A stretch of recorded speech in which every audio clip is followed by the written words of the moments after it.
Several months ago, my friend 65 Ford reviewed the CEENR PDNation batteries on his YouTube channel. He opened them up to find them to be pretty good quality. They are charged by USB-C. They don't speak well with the Makita charger, so you have to charge them with USB-C from what I can understand. However, it was just one of those things where whenever they sent me the email, I remembered that they were a pretty good battery, so I was just like, sure, send them on over. Well, they sent an 8 amp hour one, and this one works great. I even opened it up, and it's structurally very good. The only issue is the plastic is a little bit rough, and so it's hard to close it. So I'm going to be sending them a technical, like a little mini technical report on that to fix that. Now I believe it shouldn't get stuck on here.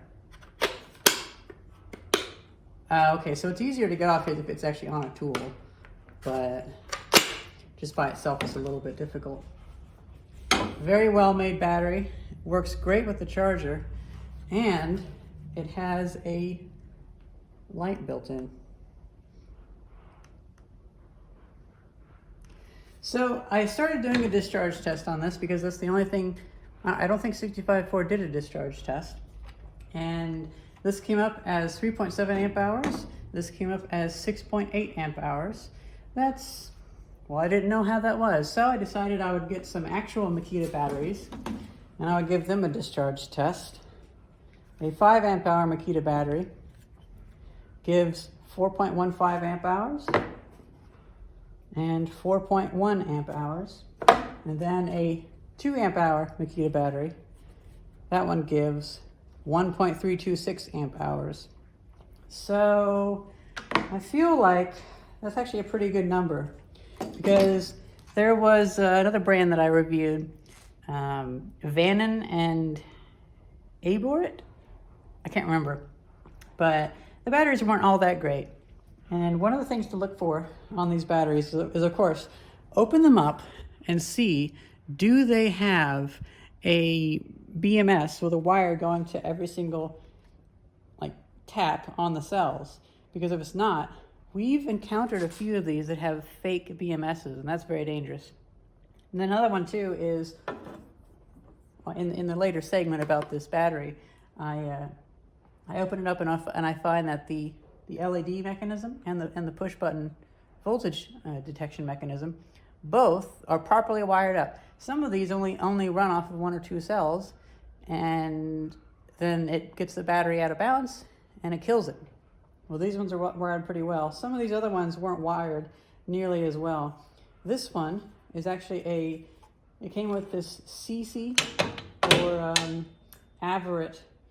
It's the Amazon names, you know, because they tried to destroy American and German brand names by just flooding the market with nonsense names.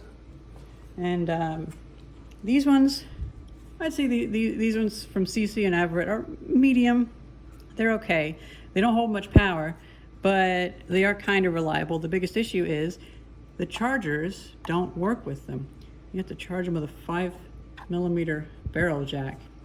And the other biggest issue is they show either 3 or 4 bars. This thing is dead, fully dead, and it's showing 3 bars. So that's kind of useless. Meanwhile, I discharged this one twice, and I find that this is actually a very reliable measurement. Along with this 3 bar is very reliable. Now I think I accidentally got some stuff in there when I opened it up. Now let's try it.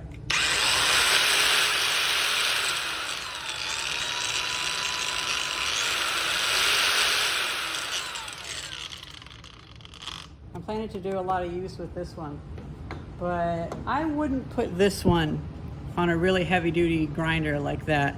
I would put it more on something like this.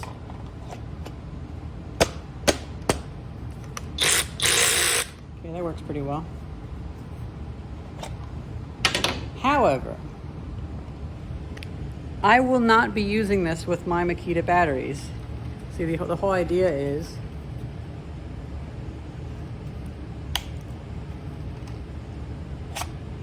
You take it out. Well, this is an absolutely beautiful USB-C power device. It can take and give, I think, up to 44 watts. I've been wanting to build a portable computer system, and I'm thinking this would be a great battery to power an Intel Nuke. Maybe something with an N100 processor in it or something like that. Now, one thing I did was, this only charges to 20.4 volts, and whenever they go to, whenever I write it down on the battery, I calculate, well, what if it did go up to exactly 4.2 volts per cell? I'm just trying to get closer to what they say. So these ones, I'll probably end up bringing that up to something like 4.3 amp hours once I do the math. The Makita chargers don't charge them as high, but that's good. You don't want to charge the cells too high because then they'll last longer. And you also want to store lithium-ion batteries at a lower state of discharge. I've taken to writing the numbers with silver marker. Now, it's unfortunate though that I realized after I was doing that, all this time making e-bike battery packs, I was thinking that the voltage was kind of linear, but it seems like the difference between 4.1 volts and 4.2 volts isn't very much on the chart. So I'll need to look into that. Do you really get much more power from 4.1 to 4.2? I think you do, though. I think my compensation for the voltage of the charge level does make sense because, well, I bet a lot of the discharge curves show it while it's being discharged. So of course it's going to drop down really quickly. But at any point there, if you let go, it would rise back up to a higher voltage. So for this, what I'm actually measuring is, well, if I only charge it to 20.0 volts, but really it would go to 21 volts, something like that, because it's 5 series, 0.2 times 5, then I would take that number and extrapolate it in case it were fully charged to see how much it would actually give, because I don't want to be too unfair with the numbers. Now, this would be the actual number of power that you would get from it. However, some of that you probably wouldn't want to use it down that low because it might be too little power. Now, there's one other thing I might use this for. Why I'm glad I have the adapter. Welcome to the battery disassembly part of this episode. So this just seems like it has a bit of a stuckiness to it. And it actually got stuck on the charger. Kind of afraid to put it on my other tools. All right, the Torx T10 screws are out.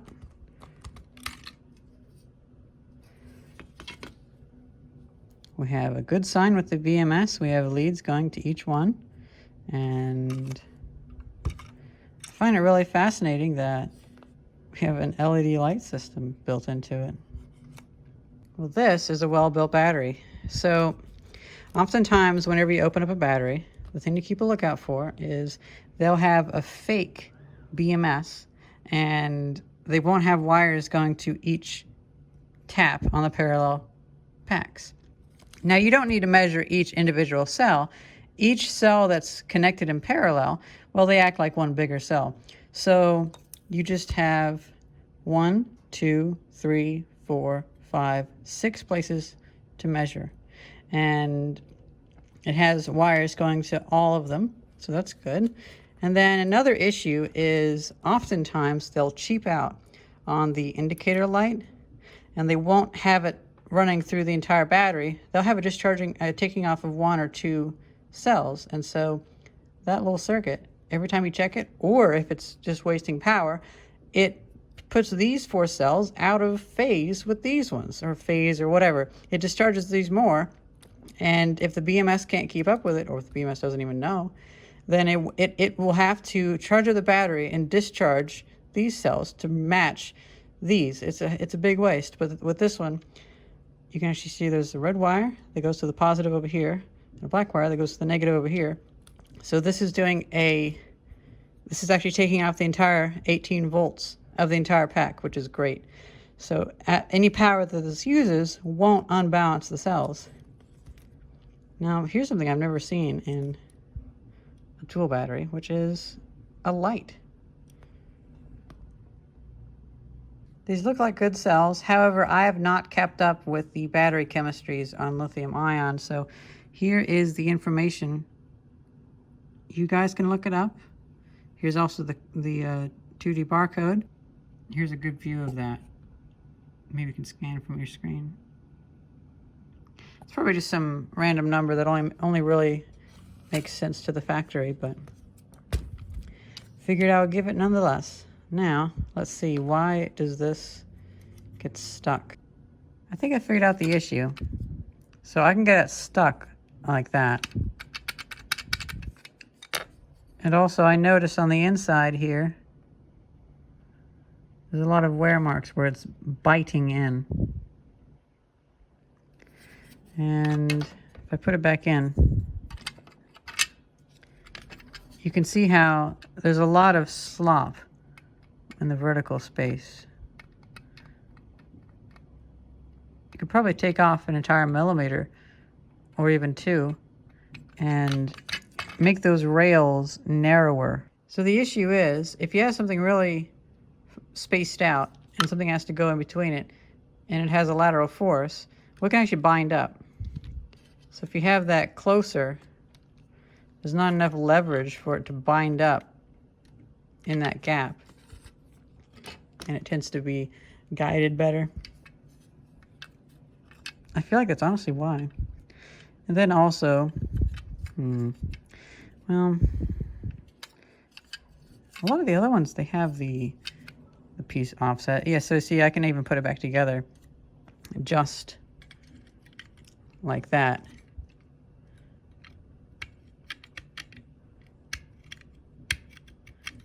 I don't even have to, oh, it finally came out. But I can pretty much hold that in just by applying pressure, which, that's something that can be cleaned up. So I would employ CEENR. How do you pronounce it? Yeah, I guess CEENR. They'd be a bit keener to modify that. You know, if you get yours stuck, I would recommend push in and then go down. If you push in and then go down, well, it doesn't get stuck.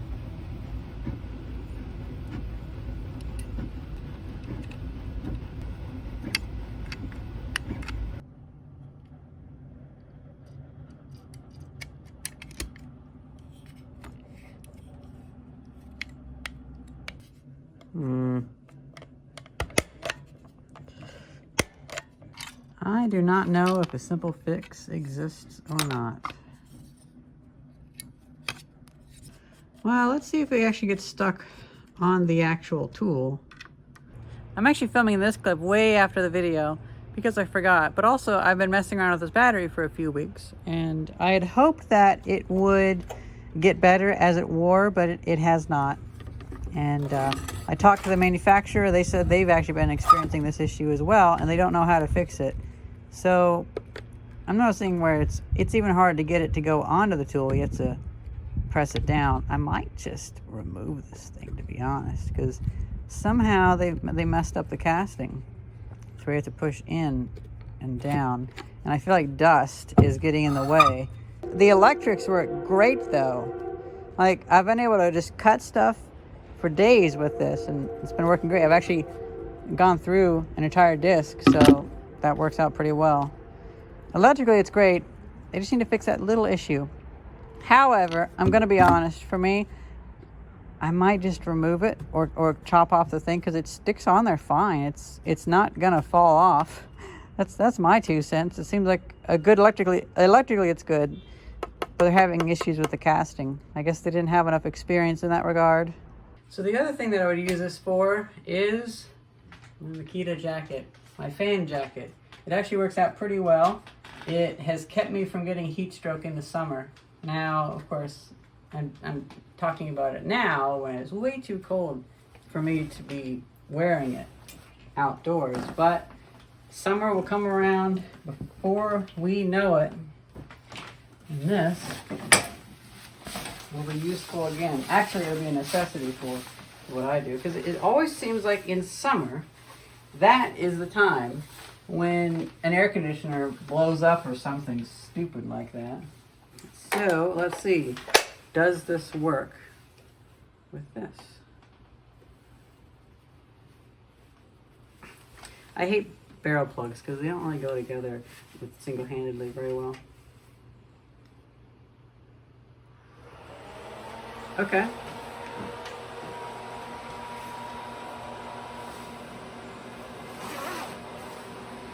So with this, you have the air blowing in the back. Now, I think it might be a little bit big.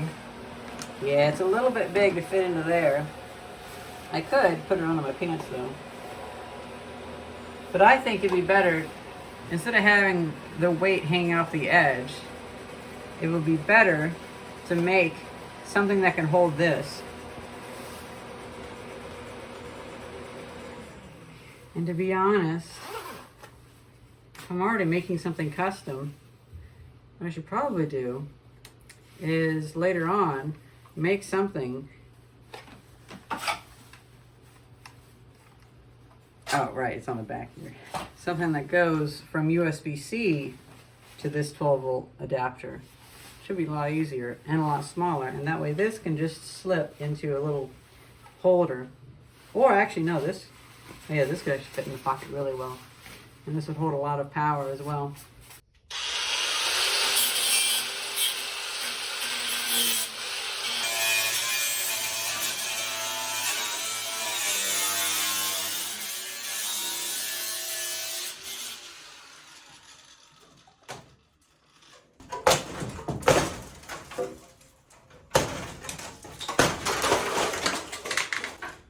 Well, everyone, that's pretty much it.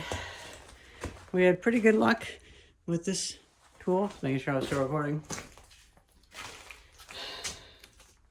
I heard back from CEENR that apparently they too have been actually having issues with these buttons.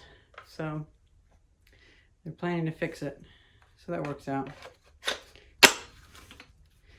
Well, I'm going to leave it there. Electrically, this is a really good battery. And it's been pretty useful. It's pretty good capacity too.